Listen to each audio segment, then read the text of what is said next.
Hey guys, it's Bella, and in this video we're just going to be reading through an interesting little poem, which is actually epigraphic. So this was found stone on a stone slab, and it dates to the 6th century and it's found in Rome. And actually, what this is it's a poem which commemorates the renovation of a temple to Diogenes, which at one point, well, this is at some point after the Gothic Wars raged by Emperor Justinian. So I'll read out the poem first and then we'll go through and translate the individual lines. So, Ic furor hostilis templum violavit iniquus, cum premeret vallo moenia septagetes, nullius hoc potuit temeraria dextra gentis, ec modo permissa es quod pervetura fuit, nil gravat hoc tumulo sanctorum pessimus hostis, materiam potius reperit alma fides, in melius quidem reparato fulgit honore, cum celere hostili crepit amor tulis. Suscipe nunc gratus devote munere mentis, Diogenes martyr cui dedit ista volens. I think I messed up my pronunciation and especially vowel length. On some of those, I do beg your pardon. So, onwards. So, ik is just here. Iniquus furor hostilis, an unjust enemy fury, violavit, literally violated or raped, templum, the temple. Cum premeret vallum venia septa getes. So this is actually quite interesting. So getes, it's a bit of an unusual word. Geta is a sort of Latinized version of, Gothus, which we have preserved in Greek as well.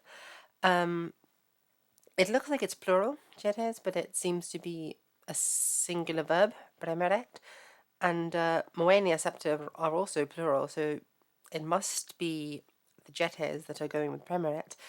Anyway, it seems to be, therefore, that even though this is plural, it's meant to be like the Gothic people rather than a single Goth. So it's when the Gothic people was pressing on or attacking. Moenia septa, the defenses and stakes. So this gives this image of some wooden stakes that were set up around the temple to defend it. Vallo, on the wall.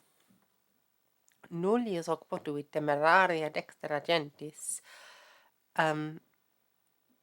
The sort of the reckless right hand of no tribe, gentis, hoc potuit, was able to do this, really, was able to get into the temple before. So this is actually somewhat interesting in that it's saying that this temple survived attempts by other, perhaps, barbarian peoples to enter it, but out of all of them, only the Goths succeeded. And this poem is therefore building up the reputation of the Goths as this especially destructive people. And bear in mind that this is one of a few inscriptions that were put up after Justinian's conquest to basically rewrite history. History is written by the victors, and this is definitely it. And it is demonizing the Goths that came after it. It's around this time, in the mid-6th century in Rome and other places, that the Gothic language manuscripts that we study on this channel were being rewritten and crossed out when the Scilians manuscript was being crossed out and rewritten. Or at least, destroyed even. And this is part of it. They're not rewriting this on top of an old Gothic tombstone, but they are rewriting history to paint the Goths as especially violent and out of control. And that's why they alone were able to get into this temple. Ec modo permissa est quod perditura fuit. This recently was granted or was released, which was about to perish, or because it was about to perish. So this permissa, I think it might have legal connotations, permissa, which might mean it was given over to government hands. I'm not certain on that, don't quote me on that. But it's saying that this temple was, well,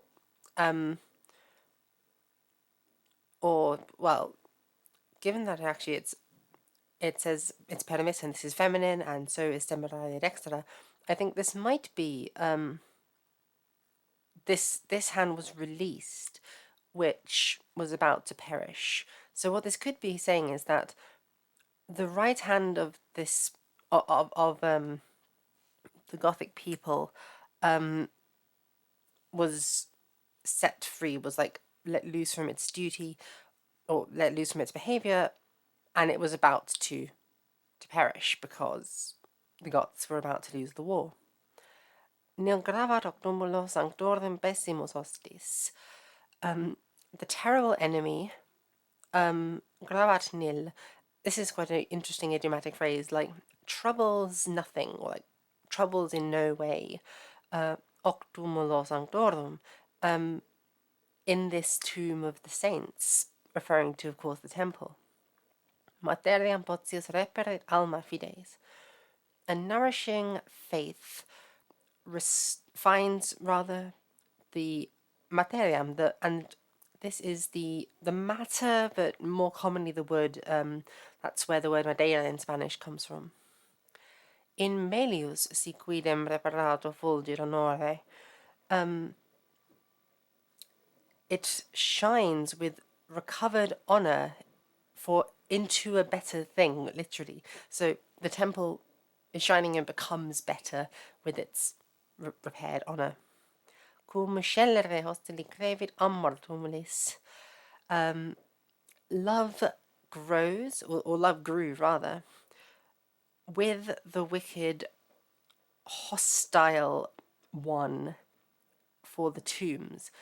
And I think what this might mean is like love grew even while this wicked attack by the Goths was going on. And then, having described this, and by the way, this alma fides, this nourishing faith, and the amor, this will of course be referring to Justinian, who would have found the wood of the temple and restored it to something better after the war, etc., with the wicked enemy. So, these lines above have been talking about the history of the temple, and they've been talking in the third person. It then switches to second person and addresses. Oh, actually, no. Sorry. It refers to the reader of the poem. Shushipe nunc gratus devotem. Wait, no. Hang on. No. Oh, wait. That's interesting. So it might be referring to the to the to the reader of this thing. The reason I hesitate is because it should be sushipe nunc grate if it's going to be that, and this is a direct command to the reader. But then you also have Diogenes martyr, which could also be vocative, and I have lost it as vocative. You know, I don't know. That we'll take that as that being what it is for now. So, take up now, O welcome man. So the man reading this. Munera devotementes, the services of a devoted mind. Diogenes martyr qui dedit ista volens. For and I think maybe this is actually referring to Diogenes now that I look at this other line, because it doesn't make sense otherwise. So basically it means take up now, welcome Diogenes the martyr, these services of a devoted mind, to whom the well-wishing man, referring probably to Justinian, gave these things. So these last two lines speak to Diogenes the martyr directly, whose temple this probably was, or whose church this probably was, which was destroyed by the Goths, and the poem addresses Diogenes, telling him to essentially look after Emperor Justinian, this volens, the well-wishing man who had gave these things to him. So Yeah, or rather, yes, to that good-spirited man. So, the TLDR of this poem is that you've got this temple of Diogenes the Martyr, which had been oppressed by the Goths in a rather dramatic battle with stakes on the outside. The Goths are clamoring to get in. No other tribe was able to do it before. They don't even really talk about the battle or warfare here. Justinian doesn't do any killing in this poem. It's just this like this alma fides, the nourishing faith, and amor comes back, and volens, and a loving man comes in, and he just sets everything right. He finds the wood and he makes it better with repaired honor. It's all very politically correct almost. It's very whitewashing of the history here, when, of course, the Gothic Wars would have been bloody and quite difficult for Italy. But anyway, so I hope you guys found that interesting, looking at what this poem can tell us about the history of the aftermath of the Gothic people, I suppose. If you want me to teach you Latin or any other languages that I do on this channel, you can subscribe to my Patreon, which is linked on the main page of my channel. And you can also join my Discord server where we regularly do Latin lessons, and there's free learning material with the channel. Like, comment, and subscribe. And I will see you guys in the next video. Bye!